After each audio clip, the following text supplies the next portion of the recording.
شكرا جزيلا الأستاذ الكريم، حياك الله. وفي البداية أود أن أتقدم بالشكر الجزيل للسيد معالي السفير عمر الجواهري المحترم على مشاركته ودعمه دائما المجلس الاقتصادي والاجتماعي والثقافي، كذلك ما لمسناه من معاليه في دعم كل المنظمات المجتمع المدني الإفريقي وهي خلال أنشطتها الجادة والمثمرة. فشكرا جزيلا سيد معالي السفير المحترم. كما نشكر صديقي وأخي رئيس قطاع المجلس الاقتصادي ورئيس منظمة ماعت الأستاذ الدكتور أيمن عقيل على هذه المبادرة القيمة والكريمة. فعلا نحن نحتاج إلى ريادة مثلكم ورجال الريادة يعني في فعلا تنشيط المجلس الاقتصادي وتنشيط هذا القطاع. Allow me to move back to English so I can continue. My friend Mr. William, head of Secretariat, and also we have Mr. Chair Kofi Kankam of Major Group Unit. Thank you very much. As I said, we commend and applaud my friend and colleague, cross-cutting chair, Mr. Ayman, for this very important topics. Let's talk about the sustainable development goals that can only be realized with a strong commitment to a global partnership and cooperation. The Agenda 2063 is universal and called for an action by all countries to ensure no one is left behind. It requires partnership between governments, private sectors, civil society, etc. But the significant challenges remain, difficult to reach the target level. Private investments flows are not well aligned with sustainable development. There continue to be a significant digital divide, and there are ongoing trade tension. To be successful, everyone will need to mobilize both existing and additional resources in developing countries. We need to fulfill their official development assistance commitments. A cascading and interlinked crises are putting the Agenda 2063 for sustainable development in grave danger, along with humanity's very own survival. The serenity and magnitude of the challenges before us, the confluences of crises dominated by COVID-19, climate change, and conflict are usually the conflict are more influential, are creating a spin-off impact on food and nutrition, health, education, as my friend has mentioned, Dr. Ayman, the environment and peace and security, and affecting all the sustainable development SDGs, including the one that we are talking about today. The reversal of years of progress in eradicating poverty and hunger, improving health and education, providing basic service, and much more. We must identify areas first and work on it and organize events on it. And I encourage even Maat for Peace to really target this area that needs urgent action in order to rescue the SDGs and deliver meaningful progress for people and the planet by 2030. And that's our hope. Partnerships are also crucial for capacity building in development countries, nevertheless in Africa. Involved empowering individuals in organizations with the knowledge, tools, and other resources that need to reach their goals. International support are also needed and important for this meeting is being recorded. Strengthening skills in communities around the world, and especially in Africa. We always talk about partnership as a valuable tool and drive change toward more responsible, inclusive, and sustainable growth.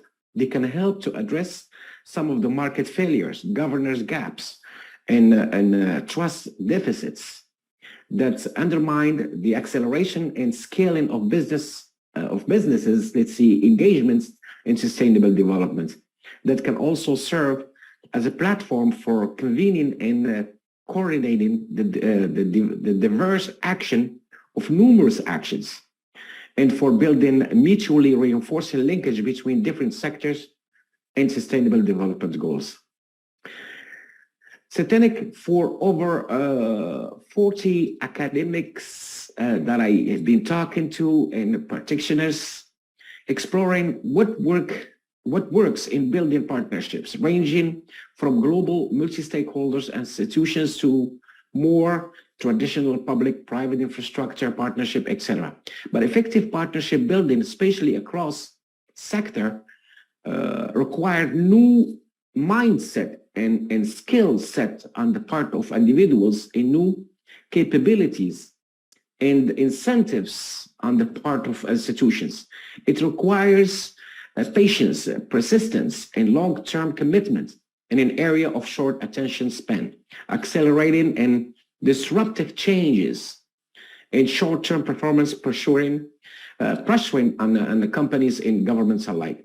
The essential work, if we are to make a progress at the scale of systematic impact that are required, simply put, without more and more effective business-to-business alliances and across-sector collaboration, it will not be possible to mobilize the resources and capabilities needed to achieve the Sustainable Development Goals. The ability to galvanize and govern other stakeholders to co-create effective partnerships has become one of the essential leadership imperatives for the 21st century and beyond. This is the sustainable and tapped potential to rise the bar on sustainable leadership in all trade and industry association and through sector-focused corporate responsibilities coalitions. This can be achieved by establishing an industry-wide standards, setting shared goals, or as we call it, roadmaps for investing in sustainable development goals, agreeing on common metrics, reporting and benchmarking members' performance against these, sharing lessons in good practice. And that's the job through the ECOSOC that we are willing to organize and get more engaged in all aspects of the SGDs. The good practice, as I said, supporting pre-competitives, research and development consortia, and undertaking joint policy advocacy, CSOs level leadership, and champions will be essential for success. We talk about this coalition that can accelerate and long-term horizons and the greater financial inclusion into the decision-making and impact of capability of capital market institutions. Concrete efforts are needed to expand the membership and influence of existing coalition focuses on scaling responsible, inclusive and sustainable finance, such as the Sustainable Stock Exchange initiatives. I'm sure that I'm going a little bit faster than I'm expected, but there is a need to increase the participation in the leadership of major assets owners, such as pensions funds, sovereign wealth funds, endowments of insurance companies, things that we exclude of government. I'll stop at this point and I'll give you back the floor, and I thank you very much again. Thank you again. I just want to one more time to thank our His Excellency Ambassador Amr for pretty much giving us a chance to voice the civil society and to give a voice to the civil society. Thank you very much, Your Excellency. I just want to add something. The coordination policy dialogue and investment is a key landscape in countries of operation, special and location-specific coalition that brings together companies, investors, governments, civil societies, and citizens to agree on a shared priority and develop a common plan for action after high potential to achieve skill and systematic impact. In particular, there is a need to increase business participation and the collective action. This increase that we have experienced lately and what the world is going through, the increasing economic health related in environmental crisis faced by developing countries, along with a more onward turn among leading economies, and increased attention being paid to the geopolitical dimension of trade, technology in financial flows raises the threat of a more fragmental global economy and the challenges, the integrity of the multilateral system. As a result, regional arrangements and their historical embedded identity, norms, and values might play a more prominent role and shapes distinct regional responses to crisis management and development pathway. We will also encourage on managing economic and interdependencies in such a polycentric world requires a more synergetic relationship between global institutions and regional arrangements supported by institutions, structures such as the development states.